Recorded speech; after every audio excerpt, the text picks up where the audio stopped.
This past summer, a noted Philadelphia jurist, the Honorable Raymond Pace Alexander, completed a 10-week tour of Southeast Asia and the Orient under the auspices of the State Department. We've come to the Philadelphia City Hall, where the judge has his chambers and courtroom in the Court of Common Pleas, to find out about that trip and the things he learned. Judge Alexander, where did your travels take you? My travels began, of course, in my home city of Philadelphia, and I made a nonstop flight to Los Angeles, and then the overnight flight without any let-up to Hawaii. And then the real flight and distance and the travail began. I went from there to the Philippines and took my first landing for any period of time in Saigon, South Vietnam. Very much in the news now, as you know. I was in Saigon itself, that is the capital city of South Vietnam, for a week. And then I went up to Hue, that's H-U-E, Hue, in the very northern part of South Vietnam, just some 30 miles south of parallel 17, which is the cutoff line between South Vietnam and North Vietnam. Hue is the old ancient city, capital city, and the famous religious city of Vietnam itself, that is before there was ever any South Vietnam and North Vietnam. And now it's rather considered to be a sort of a sacred city where there fortunately have been no bombing and no fighting in the area of Hue. I stayed in Hue for about 5 days, and then I came back to Saigon and spent several days there, so I really 2.5 weeks in Vietnam. And from there, where did you go? From Vietnam, I went to Malaysia. It was Malaysia when I started. It was Malaya when I left. Because as you remember, just at that time, Singapore withdrew, or as the Malaysians would prefer to have it, they kicked Singapore out of the Malaysian Federation and became Malaya in the north and Singapore in the south. Very interesting country, about which no doubt you will ask me further questions. But I really don't want to leave Saigon until I tell you that the trip from Saigon to Hue was really quite eventful and quite an unusual one, unless you want me to tell you about that later. Well, point is, some little amusement about this. I never expected to go to Hue because I centralized, according to my schedule, in all of South Vietnam, in the capital city of Saigon and the surrounding territory. But rather unexpectedly, in the midst of my stay in South Vietnam and in Saigon, the hierarchy, that is our own government, the ambassador, and by the way, an excellent ambassador at the time. He's an ambassador pro tem, awaiting the arrival of Henry Cabot Lodge, and believe me, he was a marvelous administrator, and that his name is Alexis Johnson. He's a career diplomat. He's really a general as well as an ambassador. Charming, intelligent, quite placid, mild, but really stern in character, and we had quite some conferences together. So while there, I was requested by the embassy, would I go to really northern part of South Vietnam and go to the old ancient city of Hue and lecture to the university students at the University of Hue, and also in the area there, which was not seemingly so concerned with the war. When I say concerned, they live a placid and quiet life in Hue, but they wanted, the South Vietnamese wanted more participation by the people in Hue.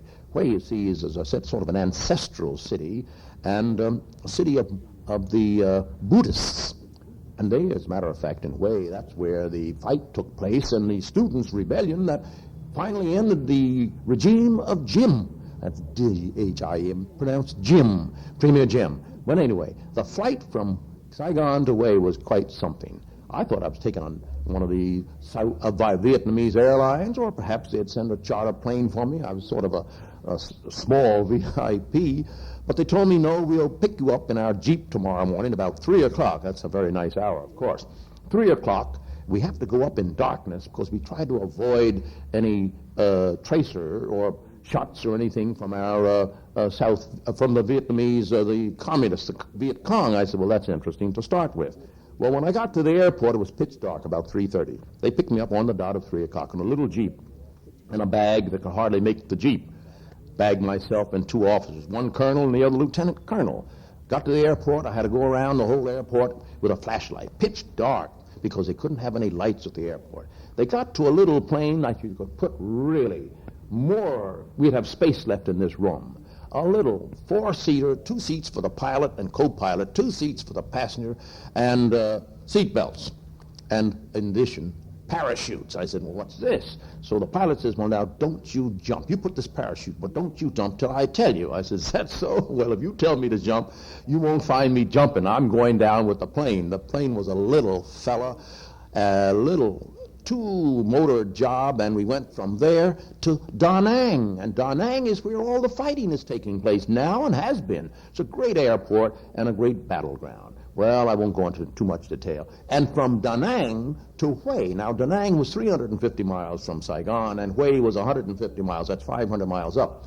Well, from Da Nang to Hue, I got a plane smaller than the first one because the first plane was too big to land at the little airport in Hue. So we got one half the size, and I really had some trip. I said, the Lord is with me, and if I land, I'll always be on the Lord's side. Well, we landed safely in Hue, and we had lots of stories to tell you about there later. Judge Alexander, why were you invited to make this trip?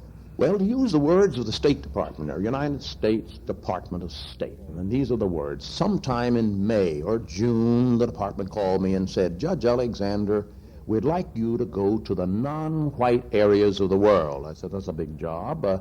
I'd be glad to do what I can, but that'll take some time. Can you spare 6 or 8 weeks? Well, I really doubted whether I could.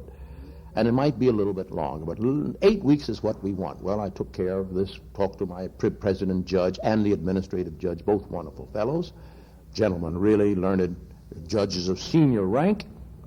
And I said, what is really the real basic reason? Well, to tell you frankly, quote, we are in trouble in the non-white areas of the world.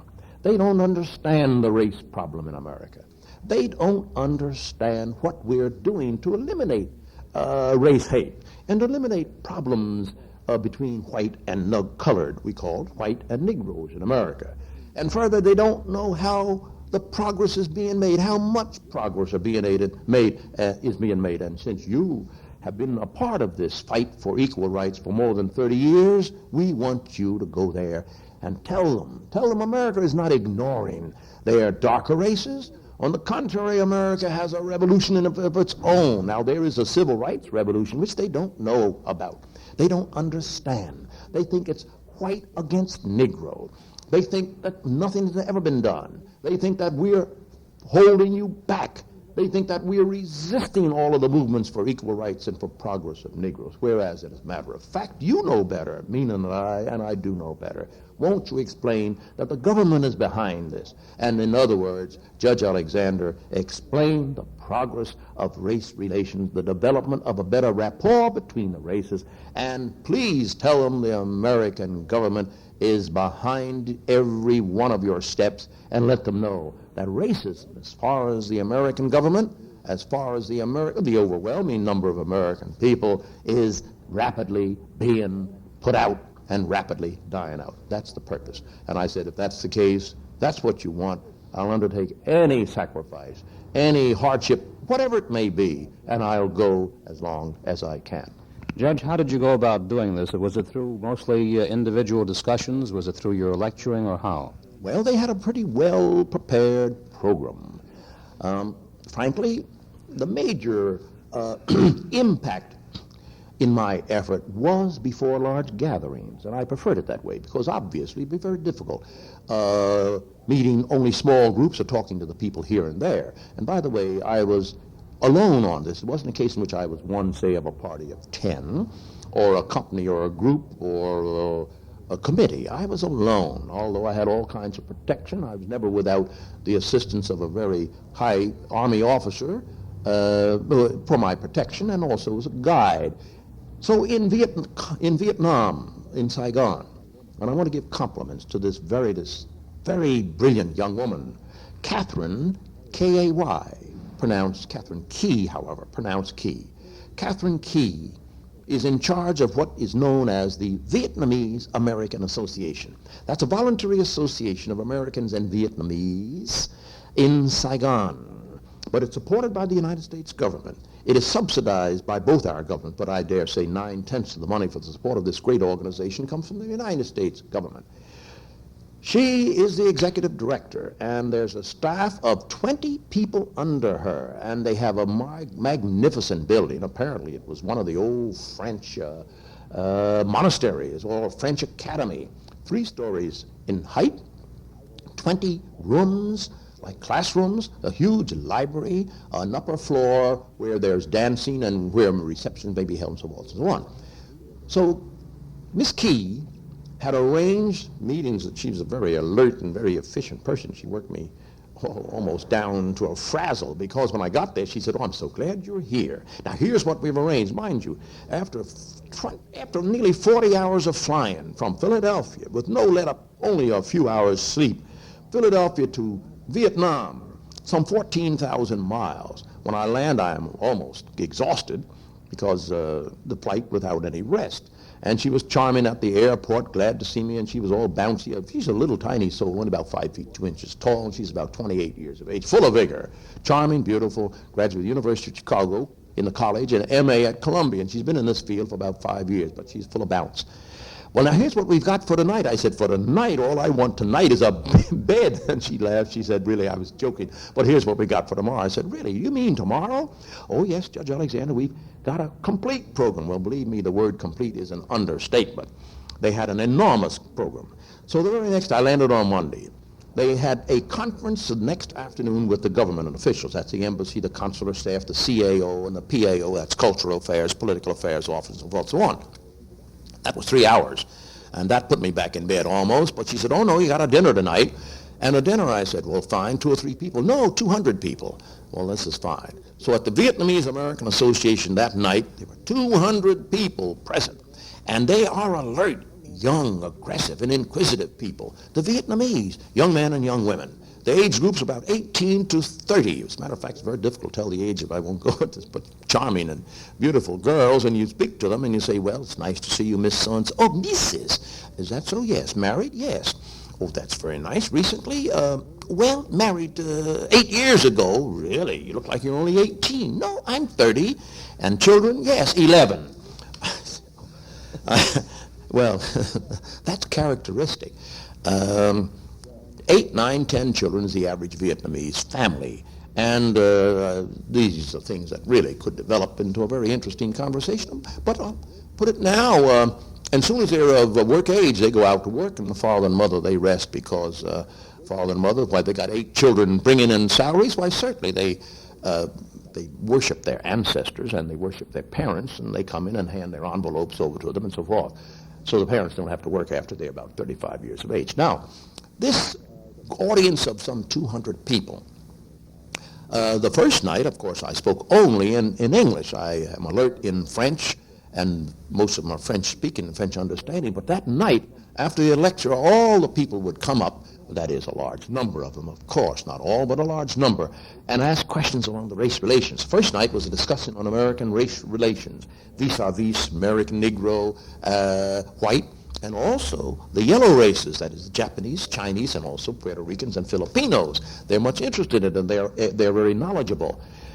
But the interesting thing, after the evening was over, Miss Key said the next evening would be an address before the judiciary and the lawyers of Vietnam. And she would like very much to have a certain subject, for instance, the law explosion and geographical impact and population explosion on the enforcement of law in Vietnam, or in the whole country. I said, well, this is very interesting, but she wanted it written in English first, to be translated, to be sent to the various law schools and so forth around the country, and to the various academies. Judge Alexander, what were the overall impressions you gained from this trip for the State Department? Well, the impressions varied, and they varied according to the various countries visited. Overall, my deep and probably the most profound impression I have is that they were completely without knowledge of the true situation with respect to America and its multiracial community or society. And that's the thing they had to be informed about. Frankly, they were the impression that the American Negro, or the dark American, put it that way, was a completely rejected and a rejected outcast of American society. Heard, of course, of some outstanding Negroes in America, but unfortunately, we're not informed on the accomplishments on the intellectual phase of the American Negro, the intellectual accomplishments, the great scientific contributions, the historical contribution to American history, progress, and American general intellectual information. For example, they asked me whether I ever heard, for instance, Armstrong, Louis Armstrong. Isn't he great? Isn't he wonderful? He was here last year. I thought, oh, yes, he's a great fellow. Oh, we love him. And he's wonderful, isn't he? And, of course, you've heard of Marian Anderson. Known Marian Anderson from my city of Philadelphia. I've known her since I was a child. We're about the same age. Marian Anderson and I are very close friends, and my wife and Marian, school friends and all that. Yes, I know Marian Anderson. And, one of the best. And they were elated. They couldn't express themselves of their joy in seeing the Harlem Globetrotters. Well, all that was wonderful. But when I talked to them about the contribution of our historians, for example, Dr. Carter Woodson, who's contributed so much to American history, one of the greatest, now deceased, but one of the greatest in his time of American historians. And some of the great psychologists and historians, again, artists, Henry O. Tanner, they never heard of. The younger artists. And writers, they've heard just scantily of James Baldwin. Now, we love James Baldwin, but he's one of the writers of whom I'm not particularly fond because he's sort of offbeat and always a critique of America and America's progress, though very clever fellow. So therefore, I had to tell them that we have some 48,000 students, American Negro students in the graduate schools of America, graduates, and some 250,000 American Negroes in the colleges, that we now have American Negro teachers in the colleges, professors, men and women, in the leading white universities in America. They were amazed because I was talking now to the university professors and some of the great scholars in America in all the fields of science, some of the fine scientists working on our missile program and our satellite program and so forth, and also the character of employment that the American Negro is enjoying today. Now that was the difficulty, break that down, and then they became much interested. Where can I get that information? As a matter of fact, I've sent not less than a dozen subscriptions to our leading historical magazines, the Journal of Negro History and the Negro History Monthly Bulletin from the Association for the Study of Negro Life and History in Washington, D.C., of which I'm a member of the board of directors. A dozen, and we'll probably send a dozen more for Christmas gifts to the various universities, not one of the 20 universities I visited had anything about the American Negro on its shelves. That was a discouraging thing. Then with respect to the field of race relations, I did not carry, but I showed the famous film which each one of the embassies, their USIS offices, had of the famous March on Washington. Oh, it is a thrilling film. And when I showed that in Vietnam, particularly up in Hue, when I showed that film, the audience was spellbound. They couldn't understand, for example, they saw Marian Anderson sing the famous song, "He's got the whole world in his hand." And you know what that means. God is the controller of the entire world, that the future of the world, the progress in every day's happening is in his hands. Just couldn't get through to them, the words. Then I expressed what she meant, and that famous speech of Martin Luther King, "I have a dream," and his expression. Now, that was explained to the adult audience in Hue, university professors, lawyers, judges, retired officials of the government in Hue, and young people. They came to tears. But the greatest demonstration when I showed that film was in Singapore. In Singapore and again in India. Those people wept at the expressions on the faces of the Negroes, and wept too, and cheered when they saw in the front line of the March on Washington not only Martin Luther King and A. Philip Randolph and Wilkins and Young, but a dozen of America's leading white clergymen, rabbis, Catholic priests and bishops, Protestants, ministers, Episcopal priests.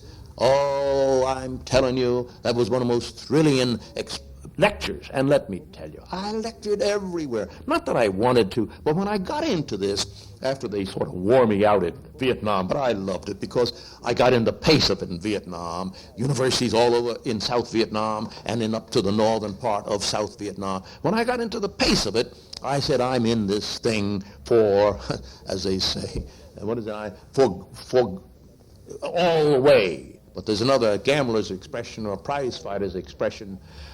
I'm in it to the end. I go for broke. That's it. I'm in this for broke, and I win it, and I almost broke my health, but I didn't mind it a bit. Judge, let me ask you this question. Is it your impression that the news that the Negro makes in America, when it's transmitted overseas, is mostly of the negative type, or at least the negative type gets more publicity than the positive type? Yes, indeed, you're perfectly correct. Until my visit there, well, it confronted me almost like a blast from a furnace. And incidentally, it confronted me worse than ever when I was in Singapore. Imagine my position. I just left northern Malaysia, Malaya now. That great city, beautiful city, Penang and Kuala Lumpur. Kuala Lumpur is the capital of Malaysia. And there I spoke to the university students of the great progress. And it was great, and it is great, and it's going to be greater. The American Negro and the beautiful relations between the races. Then I went up to Penang, a multiracial, multi-religious area of Malaysia. Chinese, Indians from India, Pakistanis, Malaysians, and Vietnamese, and all over in Malaya, a multiracial community, and they enjoyed hearing this. And just as I left Malaya, Penang, and got to Singapore the next morning, here was blasted on the front pages that horrendous and shocking Los Angeles riot. Now that got all over the front page. It was on the front page for days because the riot lasted nearly a week, 5 or 6 days. And here I'm lecturing at the University of Singapore, lecturing at the Chinese American College, lecturing to the various religious and state institutions. Speaking of this, and my dear friend, you ought to see and hear the questions when the lecture was over. Each lecture was ended by a 30-minute question and answer period. Judge Alexander, we read in this morning's paper in perfect English, that's a very sophisticated area of the world, Singapore. We read in this morning's paper about the riots in Los Angeles. How do you explain, after you're telling us, and we are reading about your lectures in various colleges of the great rapport and the advancement and the progress of the American, how do you explain the Los Angeles riot? Well, it's a shocking thing, but it's simple enough to explain when you understand, as I told these young people, my dear young people, Los Angeles is a city of 2,200,000 people, the same size, a little bit more than Philadelphia, my home city. 10 years ago, you had a colored population, that is a Negro population, of only 200,000. Now, mind you, 10 years ago. Progress was good, the relationships were fine, and the economic conditions were relatively satisfactory. 10 years later, that is, in 1965, you have a population colored of 500,000 people. How do you account for 300,000 Negroes added to the rolls of the population in 10 years? And who are they? They are the people who have left the Southlands where they were deprived of every kind of equality, every decent kind of living, every opportunity, no equal opportunity for them in schools, employment, jobs, open spaces, public facilities, and they came to California. Well, they have come too fast. The community were not in a position to receive them, and in addition, they made no effort to bring to them the things they were looking for. There was no job, there were no jobs in California, and the conditions, while they could go to hotels and restaurants and so forth, they didn't have the money to go. And you cannot talk civil rights to people and say this is a community of civil rights without giving them an opportunity to participate, to become identified, and so forth. Therefore, they were frustrated. And the same people who left the South, and of course Californians as well who were there, underprivileged, out of employment, frustrated, on all sides, living in an area where there's multimillionaires living In other words, they're living in a community of great magnificence and great wealth, but living in poverty. And they exploded. So I could explain that. And I said that it'll happen anywhere else. Those conditions exist. But that's not indicative of conditions generally in America. Well, I had a most interesting understanding with those people. As I said now, in Singapore, it was true. They were excited about it. But they were, in a sense, sympathetic, not in a sense, but wholly sympathetic with the understanding of the problem between our races and the difficulties that we had. And it's impossible also to correct those evils in so short a space of time. Now from Singapore, and they understood it, but they, as I say, they're a very sophisticated community. Those young people in Singapore, now that's a section of the world too, very sophisticated, made up of Chinese, and the Chinese are in the majority, and very alert, very successful, very capable businessmen. They're the old Chinese. They're not the red Chinese at all. They own all the businesses, the banks, the hotels, and the railways, and all of that. And you have there 80% Chinese in Singapore, about 10% Malayans, and the other 10% are made up of Indians and Pakistanese, Pakistani, really, and other elements. And the multi-religious community is very diverse, very mixed too, and it's not necessary to go into that. Judge, I'd just like to ask you one other question, and I think that this would be the natural conclusion to your trip. What was the basic recommendation that you made to the State Department when you came back from this vast tour of the Orient and the Far East? Well, I did say to the State Department, and put it in my report, that we needed more non-white representation in official positions in that area of the world. And that was another thing that impressed them. Here I was, a non-white American, obviously colored, referred to as a Negro American. And wherever I went, I was received in the very finest manner, and also was always accompanied by either a public affairs official, cultural affairs officer, or one of the embassy attaches, and an army officer. And they gave me the greatest consideration. Now, that impressed them. But wherever I went, I found no other thing like it. In other words, I seemed to be an Exhibit A. And they would take me aside, and many times, and I want to say this very frankly and openly, there was a better rapport between, I would dare say, myself as a non-white American to the non-white Asian, Chinese, Malayan, and Malayans are very dark people, very handsome and beautiful people. The Singaporese, and the Pakistani, and the Indian as well, than the white American. They could ask me these questions. They say, why aren't more of your people? Are you an exception? And I particularly emphasize that I'm not an exception. There are millions, perhaps, there are millions cultured American Negroes, millions. Our population is 20 million. They didn't realize that either, because 20 million is more than the entire population of Malaysia. The population of Vietnam, north and south, is 25 million and equally divided. But we're 20 million, more than Malaysia, including Singapore, more than Bangkok, another quiet little laissez-faire nation that seems to get along without being excited about one side or the other. So there's the thing. I recommended to the State Department, we must have more. In fact, in all of my trip, from Vietnam all the way through India and to Southeast Asia and the subcontinent of India, there was only one high American Negro official, and he was Leeford Williams in Bombay, the Chief Cultural Affairs Officer. Now, there were one or two I could see, like we see, unfortunately, in the TV background. As I'd go into the various offices, there was a gentleman in Singapore. There were one or two in Calcutta. There was one in Malaysia and one in Bangkok. But I didn't even meet him, because he was a sub-official, and he waved to me, and perhaps if I met him, it did make an impression upon me. Now, that's what I recommended. And I recommended more of these tours, more of these trips by American Negroes, many, many more, many times during the year, men and women. And I understand they're going to send some women on such an American specialist trip next year. Judge Alexander, if I may, if we get people to go out to the countries of the world, such as yourself, and this conversation here, I'm sure that the picture of America will be much more of a positive thing than a negative thing. Thank you, sir, very much You're for very talking kind to say that. Thank you very much. It's a pleasure to be with you this morning, and anytime I can be of service to Radio Free Europe or the Free Europe Committee, don't hesitate to call upon me. Thank you, sir, very much. Thank you very much.